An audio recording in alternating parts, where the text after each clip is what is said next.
Hi, hordoftoota fi kabajamtoota jaalatamtoota chaanalii Rashaad Zeenuu akkam jirtu fayyaa keessanii nagaa kootii ani alhamdulillah.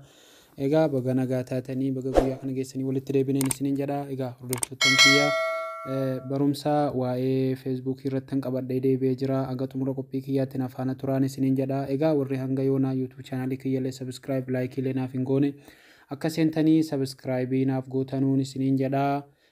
Barumsaan isiniif gagadhiisu kana irratti akkana jajjabeessitan waan beekuudhaan isin barsiisuu jira. Isinis immoo na faana bu'aatii waan nama beekuudhaan isiniif qooduu jiru kanarraa fayyadamaan isiniin jedha. Egaa barumsi kiyyarraa waa'ee akkaataa Facebookidhaan akkamitti namni nu hordofaa jira, akkamitti immoo beekuu dandeenya, yoo beekne immoo akkamitti irratti cufnaa nama Facebookidhaan nu hordofaa jiru, nama Facebookii isaa ofirratti kan keenya ofirratti nu hordofuu jiru haala itti beeknee irratti cufuu dandeenyuun isinitti agarsiisaan isiniin jedha. Egaa warri beektan ni beektu, warra hin beekneef immoo barumsa ta'a. Egaa na faana turaan isiniin jedha. Egaa hordoftootaan kiyyaa warri hanga yoonaa YouTube chaanalii kan koo subscribe like naaf hin goone akka seentanii subscribe naa gootanuun isiniin jedha. Bakka subscribe jettu kana tuqaatii bakka kanarratti kunoolaa bakka subscribe kana garguu jirtanii rukutaatii bukkee kanarratti mallattoo xiyya wayitii isiniif baatii notification kan all jedhu sanarra godhaan isiniin jedha. Akka YouTube chaanaliin kan koo kallattiidhaan isin qaqqabuu danda'utti wanta gadhiisu yeroo yerootti akkan isin qaqqabuudhaa fi oolii sanarra godhadhaatii na hordofaan isiniin jedha. Warri haga yoonaa immoo like naaf hin goone illee like kanaaf gootan, warri immoo dura subscribe naaf gootanii jirtan like naaf godhan jajjabeessaan isiniin jedha.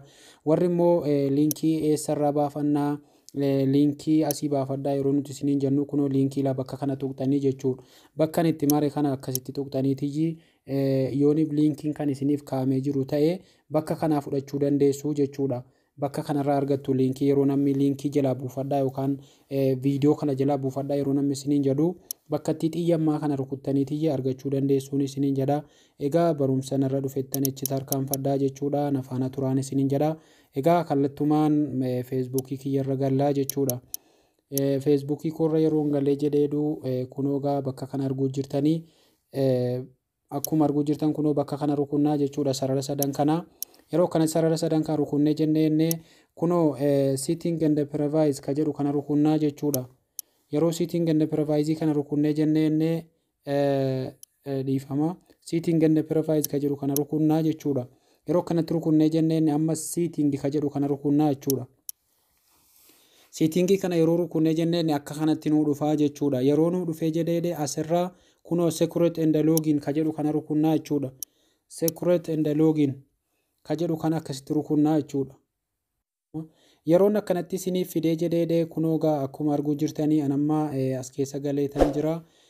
Asirratti egaa Seymour ka jedhutu isinii dhufaa jechuudha. Isinii fi security login under kuttanii kaatanu where your login in ka jedhu kana dhufaa hangaruu bakka kana rukuteetan seenaa jechuudha. Isiniif immoo Seymour ka jedhutu asitti isiniif dhufaa active it now ka jedhu kuni egaa anuma qofitti itti fayyadamaara namni biraa akka itti fayyadamaan jirrina agarsiisaa jechuudha. Isin Seymour ka jedhu rukuttanii seentu an all ka jedhu kana rukutee achi darbaa jechuudha. Yeroon akkanatti naaf fidee jedhee yoo namni itti fayyadamaa jiraate yoo namni isiniif wajjin fayyadamaa ka jiru ta'ee lookeshinii isaa wajjiniin haala maqaaf jawaala isaa wajjiniin irraan gadee kanatti fidee isiniif baasaa jechuudha. Bakka xiyyaan agarsiisuu jiru kanatti fidee isiniif baasaa jechuudha.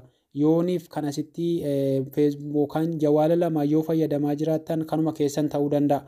Yoo immoo jawaala nama biraa ta'e jedhee irratti logout of all ka jedhu kana rukunnaa jechuudha. Kunoo kanuma argaa jirtan kana irratti logoutii goonaa jechuudha akkasitti. Yeroo kanatti logoutii irratti goonee jennee kunoo logout ka jedhu kana ammallee irra deebinee goonaa jechuudha. Egaa ana malee namni biraa namni fayyadamaa jiru hin jiru. Active it now ka jedhu kuni active now ka jedhu kun egaa jawaaluma kan koo qofittiidha kan inni agarsiisaa jiru jechaadha. Haala kanaanii kan isin irratti cufuu dandeessanu logout irratti goonaa jechuudha. Ammas immoo kan biraa immoo kanan isitti agarsiisu paaswordii akkamitti jijjiirrannaa paaswordii kan duraan qabnu keessaa baafnee paaswordii biraa akkamitti jijjiirraa jechuudhaaf change password ka jedhu kana rukuttuu jechuudha. Yeroo kanatti rukuttanii jettan ka tokkoffaa irratti paaswordii duraan beektan kan gadiima kan irraa fayyadamaa jirtan san asirratti naqxu jechuudha. yeroo asirratti naqxanii jettanu isa lammaffaa kanarratti immoo new password kanaa fi repeat new password ka jedhu kanarratti password jadiida naqxu jechuudha kana lamaan irratti isa gubbaa kanarratti immoo isa duraan irratti fayyadamaa jirtan gashitu kana lamaanitti immoo jadiida gashitu sana booda update password ka jedhu kana rukuttuu jechuudha. Ani gaammoo waan qayyaruun feenee fi sana booda akkasitti gashitanii sana booda change yookaan change password isiniin jechuu danda'a. Update password ka jedhu kana rukuttanii akkasitti jijjiirrachuu dandeessuun isiniin jedha. Egaa hordoftoottan kiyya hanga yoonaa kan na wajjiniin turtan galatoomaan isiniin jedha. Haga barumsa biraatiin walitti deebinu nagaa rabbii keessanaa jiraadhaan isiniin jedha. YouTube channelii kan koos immoo subscribe like na gochuu akka hin daganneen isiniin jedha. Ilmaan Oromoo baay'ee tokko wal gargaaruu irratti baay'ee keenya dadhabina qabna. Egaan saba biraa yeroo laallu wal guddisuu irratti shoora olaanaa qabu. Saba garaagaraa jechuudha garuu nuti baay'ee hedduudha. Garuu kana irratti waliin gargaaru wanni isin naaf gootan illee hin jiru. Ana subscribe madiimtuu sana tuqxanii like na gootan yoo keessaa na baatan anaan kanumatu na fayyada. Isinillee waan dararus waan sin miidhus hin qabu. Kanaaf iyyuu wala jajjabeessinu wala guddifnuun isiniin jedha. Haga barumsa biraatiin egaa walitti deebinu. Bye bye.